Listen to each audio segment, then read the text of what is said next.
What is going on, everyone? My name's Boyd, and I'm back with some more Age Mythology, the Fundamentals action.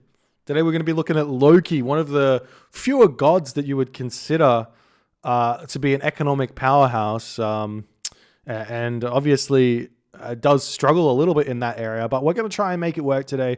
The idea of the fundamentals is that they should be able to be applied to all of the gods, and you should have some success with all of them so long as you play really well and get everything out in the right order. Making sure that you're getting them quickly and in the right order is very important. So let's jump in and see if we can find a game. And we found one instantly. Fantastic. So Loki against whatever is scary for the opponent because they have to be aware of some things. So we're playing Loki against Uranus here on Midgard. So Midgard is a bit of a different map.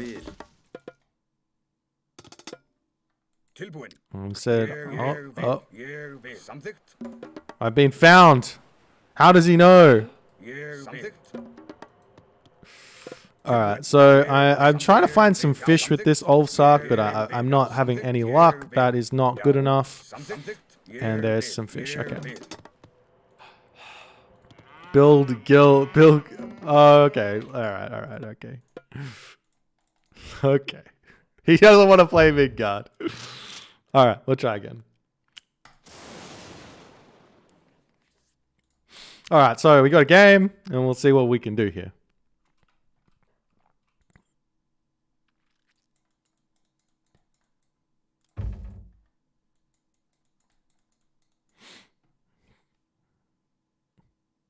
No?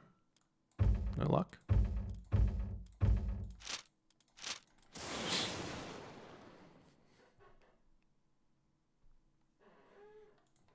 Alright. Matchmaking failed, but it's still launching. Good code. Alright. We're going again. So here we are against Uranus on Savannah. We're still going for the fundamentals. So we're going to be trying to get our upgrades out, trying to defend, and getting walls up and playing nice and defensive. We do have a beautiful gold mine here. The problem with Savannah is these maps can be quite tough. We do have a nice second town center with some elephant on it though, which we can use to defend our hunt villages. So we'll see if we want to grab that. We are playing Loki, and a lot of people think that Loki is a one-trick kind of pony. Can only go like Hall of Fame. So I'm here to tell you that Loki's got a lot of different power spikes that people are super unaware of because of how strong Hall of Fames is. So you can get a lot of value out of playing towards those power spikes. And you can't really play towards those power spikes if you go for the Hall of Fames Hersur spam.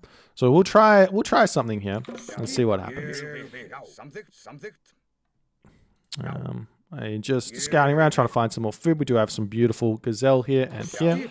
Those are going to be difficult to defend against for sure, against the early game Uranus. But we'll see what we can do. We might even want to sack it and just come back into our base and eat goats until our economy sort of kicks into gear. That's the relic. Wedget Eye. It's quite good for us, actually. So we will be thinking about grabbing that, because we are Loki. Myth units are an important part of booming Loki. Especially if you want to rush towards that rampage for the late game, or early late game. Helps out a ton.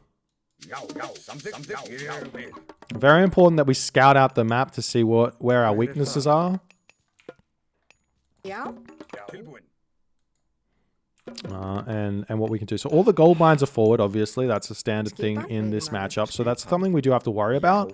It may be worth us going Heimdall here, just for the sake of getting Safeguard to make our towers stronger, to make sure we can get this gold mine.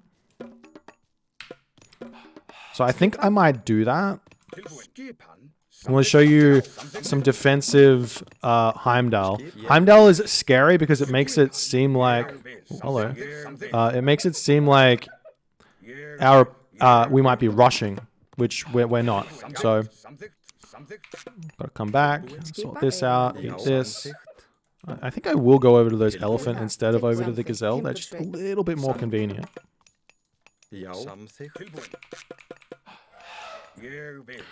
Now here's the thing with Loki. We're going to advance before we get these upgrades. And then we'll get the upgrades. Just because we want to make sure we're up to defend any shenanigans that are coming our way. And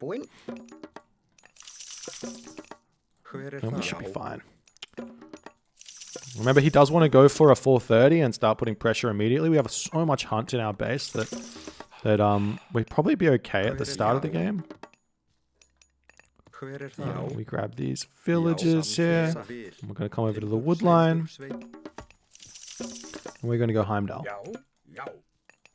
And we're going to build some walls around this. I want to get this relic first, and then I'll start thinking about getting my upgrades. So we'll get pickaxe, we'll get hand axe, and we'll get husbandry as soon as we can.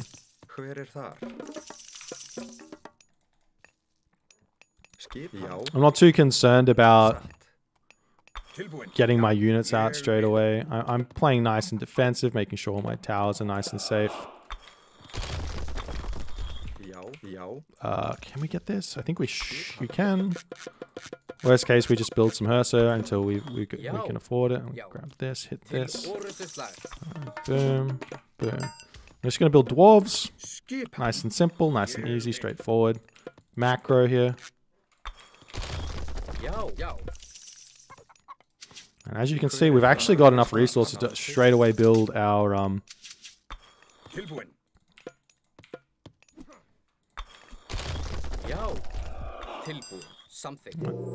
straight away build our longhouse, which is great. This iron here, which will help out with fights. Kill off the oracle. That's good. I do want to come over to those elephant there. So the first thing that's coming our way normally in these situations is Mermillo or 3.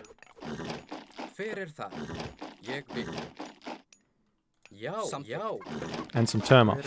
So I want to go not too heavy on the Hersa because I went Heimdall. What's this relic?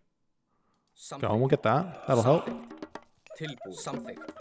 Oh, we've got some idle town center time. That's not good. Don't want idle town center time.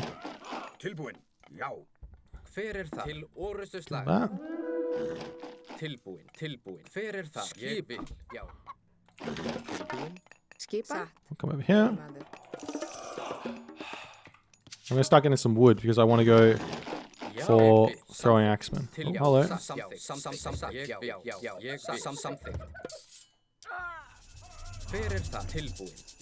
I don't want to fight him, really. I feel like he wins the fights.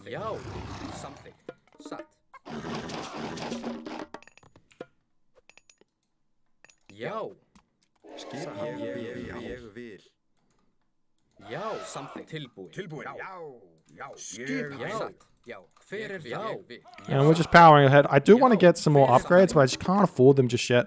I'm just worried that he's going to be able to raid this, but now I can see his army. I can see his sitting still. I'm going to start sneaking out these upgrades where I can. I think I can just keep building throwing axemen for the time being, because it looks like he's not making Terma, he's just making those Karabalistar. So a little sneaky little trick there. Now, if we can get our bow saw out, we should be okay. Right, so he's gonna come here. So we just come. So what we want to do here, the only micro we need to worry about is raiding cavalry onto Karabalistar, and that's it. And everything else should be sort of sorted out. Just attack move in that situation there. Okay, give us this. Give us this.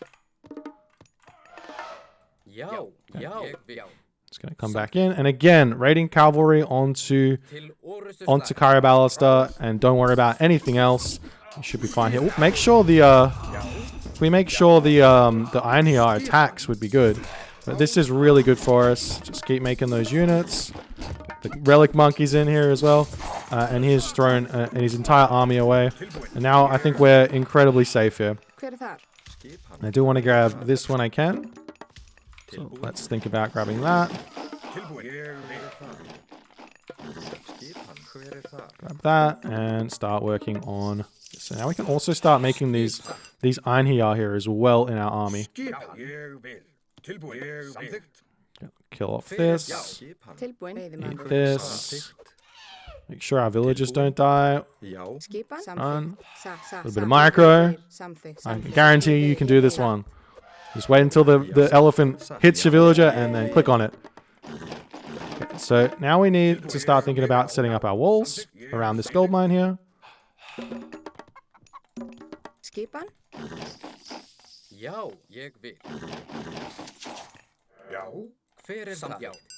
And I'll actually just start walling up the entire map. Let's not get this, and instead, let's get... if I can click on P, which is tough for me.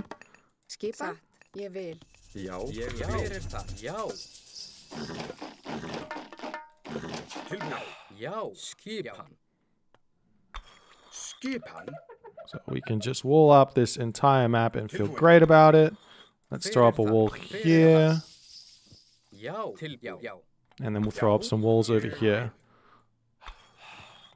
I think we can fight here a little bit. Remember, all you got to do is get the raiding cavalry to attack the Kara Ballista in these fights. I don't even have to look anymore. Let's think about getting ourselves medium infantry, and you can see he's running away. In fact, he's sitting here in the middle of the base with 2 manners here. This is a point of weakness for him, so I can very easily come in here and take this fight. Because this is my spot, my land. Take this out. Whoop. This is a little bit of micro, but we just see he's attacking our units. Just run them away. Double click on the raiding cavalry. Click onto the Kara Ballista, and then we don't have to worry about anything else. Apparently, we weren't building villages. That's not good. So long as we sort these Kara Ballista out, our throwing axemen will deal with everything else. I can come forward and eat these gazelle. I just did a cheeky swap there from swap around there. We need to start thinking about getting this up. Again, I don't even have to look at this. I'm not looking at this at all. I didn't do any micro at all in that fight, apart from clicking my raiding cavalry onto the Kara Ballista there. I do want to continue setting up this wall over here, and I didn't finish the wall over here, so let's keep putting those walls up. He's still one town center. I could go for another town center here, but we're just getting rid of this position in my opponent's base here. Got so many resources ready for a farm transition. Get that sorted here.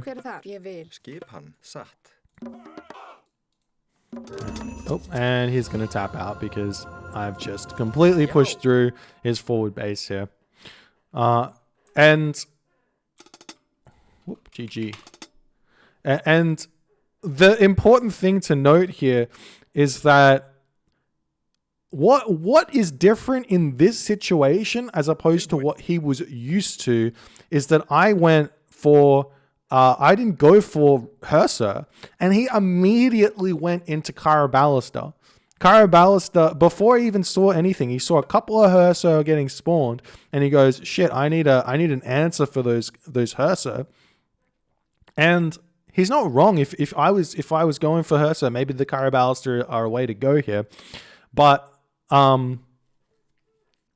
what is different in this situation is simply put, I didn't play Loki how everyone plays Loki. So you can get a lot of value out of playing this way, where you just pick a god and then do something different with that god. Because your opponents, they're just used to seeing the same strategies over and over again. If you just do something slightly different, you can take them out of their book. But if we check this out, this is I didn't macro this well at all, but this is Aranos here, and Aranos is supposed to be incredibly far in front on these resources, but you can see because I got my economic upgrades, and because he doesn't have them, I'm right in there. And if I'm close to him in economy, if I'm close to him in economy, if I can speak, what is the difference here?